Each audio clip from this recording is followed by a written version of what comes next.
بسم اللہ الرحمن الرحیم۔ زینب ٹی وی کی طرف سے میں آپ لوگوں کے ساتھ رسول اللہ صلی اللہ علیہ وآلہ وسلم کا بہت ہی پیارا فرمان شیئر کرنے جا رہی ہوں کہ بہتر اور برا کون ہے۔ حضرت ابو ہریرہ رضی اللہ تعالیٰ عنہ سے روایت ہے کہ ایک شخص نے عرض کی کہ یا رسول اللہ صلی اللہ علیہ وآلہ وسلم، لوگوں میں سب سے بہتر کون ہے؟ آپ صلی اللہ علیہ وآلہ وسلم نے فرمایا کہ جس کی عمر لمبی ہو اور نیک عمل ہو۔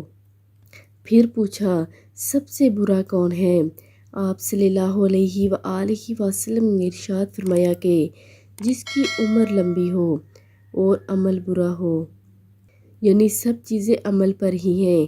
عمر لمبی ہو اور عمل نیک ہو وہ سب سے بہتر ہے، اور اگر عمر لمبی ہو اور عمل برا ہو تو وہ شخص برا ہے۔ آپ سب نے بھی ویڈیو کو آگے لازمی شیئر کرنا ہے۔ جزاک اللہ۔